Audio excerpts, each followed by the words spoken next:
রক্তরোধের মধ্যে দাঁড়িয়ে রয়েছেন। আমরা জানি, আমরা সংগ্রাম করতে জানি, আমরা লড়াই করতে জানি। রোদ বৃষ্টি ঝড় সবকিছু উপেক্ষা করে মানুষের অধিকারের জন্য আমরা রাজপথে থেকেছি সেই জুলাই আগস্ট থেকে। সেই জুলাই আগস্ট থেকে এই জুলাই আগস্ট পর্যন্ত 1 বছর হয়ে গিয়েছে। সংগ্রামী মৌলভীবাজারবাসী, এই 1 বছরের দ্বার প্রান্তে আমরা এসেছি মৌলভীবাজারে দেশ গড়ার ডাক দিয়ে। কারণ জুলাই আগস্টে আমরা বলেছিলাম একটি নতুন বাংলাদেশ লাগবে, একটি নতুন বন্দোবস্ত লাগবে। পুরনো সিস্টেমে, পুরনো আইনে আমরা আর এই বাংলাদেশকে পরিচালিত হতে দেব না। কিন্তু অভ্যুত্থানের পরে নানান শক্তি আবারও চেষ্টা করছে পুরনো সিস্টেমে এই দেশকে এগিয়ে নিয়ে যাবার।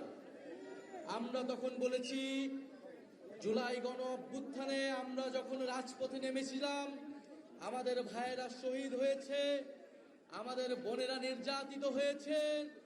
আমরা এই বাংলাদেশকে আর পুরনো রূপে ফেরত দিতে দেব না।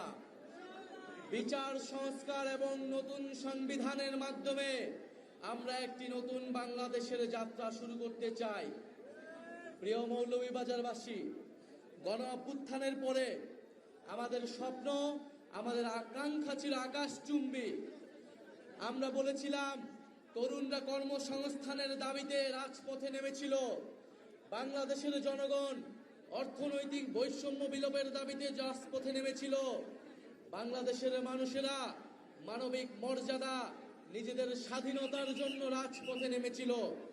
আমরা হয়তো সেই স্বাধীনতা গণতন্ত্র পেলেও আমরা এখনো আমাদের অর্থনৈতিক স্বাধীনতা, আমাদের কর্মসংস্থানের যেই দাবি, সেই দাবি আমরা এখনো পূরণ করতে পারি নাই। আমরা এই অন্তর্বর্তী সরকারের সময় অনেক স্বপ্ন দেখেছিলাম, আমাদের অনেক দাবি ছিল, কিন্তু আমাদের সব স্বপ্নকে নির্বাচনের সাথে একমাত্র দাবিতে রূপান্তর করে ফেলা হয়েছে। আমরা বলেছি আমরা নির্বাচন চাই, আমরা গণতন্ত্রের পক্ষে লড়াই করা শক্তি, আমরা ভোটাধিকারের জন্য লড়াই করা শক্তি, কিন্তু বিচার সংস্কার ছাড়া নির্বাচন অর্থহীন হয়ে যাবে। এই নির্বাচনকে জনগণ গ্রহণ করবে না। ফলে বিচার এবং সংস্কারের যতটুকু আমরা এগিয়েছি, তার পক্ষে আমাদেরকে আরো ঐক্যমত করে আমাদেরকে নির্বাচনের দিকে যেতে হবে। আমরা বলেছি আমাদের একটি নতুন সংবিধান প্রয়োজন, যেই সংবিধানে বাংলাদেশের মানুষের মানবাধিকারের কথা লেখা থাকবে। বাংলাদেশের যে ঐতিহাসিক লড়াই, 1947 সালের আজাদীর লড়াই, 1971-এর স্বাধীনতা সংগ্রাম এবং 24-এর গণ অভ্যুত্থানের স্বীকৃতি দেওয়া থাকবে। এবং এই সংবিধানে সকল জাতি ধর্ম সকলের সমান অধিকার নিশ্চিত করা হবে। সেই নতুন সংবিধানের বিপক্ষে দাঁড়িয়ে যাচ্ছে বিভিন্ন রাজনৈতিক শক্তি। 72-এর সংবিধানকে রক্ষা করার জন্য বিভিন্ন গোষ্ঠী রাজপথে নেমেছে। 72-এর সংবিধান ছিল বাংলাদেশের মুক্তিযুদ্ধকে, বাংলাদেশের স্বাধীনতা সংগ্রামের আকাঙ্ক্ষাকে নষ্ট করে দিয়ে মুজিববাদী সংবিধান প্রতিষ্ঠা করার চক্রান্ত। আমরা সেই চক্রান্তের ভিতরে গত 54 বছর ছিলাম, কিন্তু জুলাই গণ অভ্যুত্থানের মাধ্যমে আমরা সেই চক্রান্ত থেকে বের হতে চাই। প্রিয় সংগ্রামী মৌলভীবাজারবাসী, আমরা জানি মৌলভীবাজারে বাংলাদেশের সর্বাধিক চা বাগান রয়েছে, বাংলাদেশের তেল গ্যাস ক্ষেত্র রয়েছে, বাংলাদেশের খনিজ সম্পদ রয়েছে। এই বৃহত্তর সিলেট অঞ্চলে মৌলভীবাজার অত্যন্ত গুরুত্বপূর্ণ এলাকা, কিন্তু এই মৌলভীবাজারের যেই জাতীয় সম্পদ রয়েছে, সেই সম্পদের সুষ্ঠু ব্যবহার আমরা কখনো করতে পারি নাই। এই মৌলভীবাজারে চা শ্রমিকরা রয়েছেন, চা শ্রমিকরা কয়েকদিন পর পরই আন্দোলন করে ন্যায্য মজুরির জন্য। আমরা জানি শ্রীলঙ্কায় চা শ্রমিকরা 550 টাকা তারা দৈনিক মজুরি পায়, ভারতেও 400-র বেশি টাকা তারা মজুরি পায়, অথচ বাংলাদেশে এটা 200-রও কম, 179 টাকা মাত্র তারা মজুরি পায়। 179 টাকায় একজন শ্রমিক কিভাবে তার দিন যাপন করবে, কিভাবে তার স্বাস্থ্য, শিক্ষা, তার পরিবারকে তার ভরণ পোষণ ব্যয়ভার বহন করবে?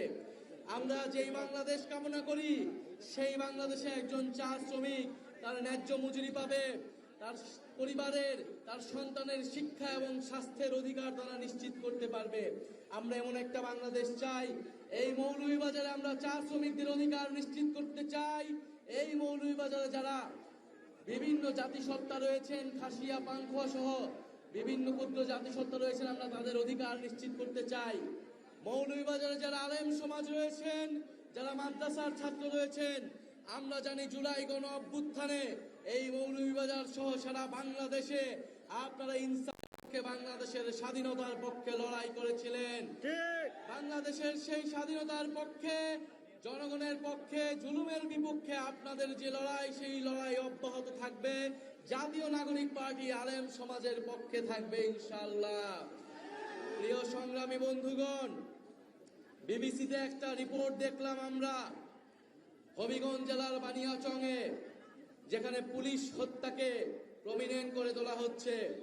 এই পুলিশ হত্যার দায় আমাদের অভ্যুত্থানকারী ছাত্র জনতাকে দেওয়ার অপচেষ্টা করা হচ্ছে।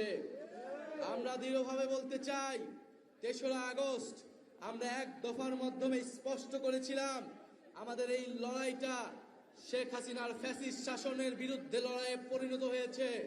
আমাদের এই কোটা সংস্কারের আন্দোলন ছিল শান্তিপূর্ণ আন্দোলন। শেখ হাসিনার পুলিশ, ছাত্রলীগ, সন্ত্রাসী বাহিনী গুলি চালিয়ে বর্বরোচিত হামলা করে আমাদেরকে অভ্যুত্থানের দিকে নিয়ে যেতে বাধ্য করেছিল। আমরা শান্তিপ্রিয় ছাত্র জনতা বাধ্য হয়েছিলাম প্রতিরোধ গড়ে তুলতে, বাধ্য হয়েছিলাম লাঠি হাতে তুলে নিতে, আমরা বাধ্য হয়েছিলাম ফ্যাসিস্টদের বিরুদ্ধে সংগ্রাম করতে। ৩রা আগস্ট আমরা স্পষ্ট করেছিলাম এই লড়াইটা ফ্যাসিস্ট রাষ্ট্র, ফ্যাসিস্ট বাহিনীর বিরুদ্ধে জনগণের লড়াই। ফলে সেই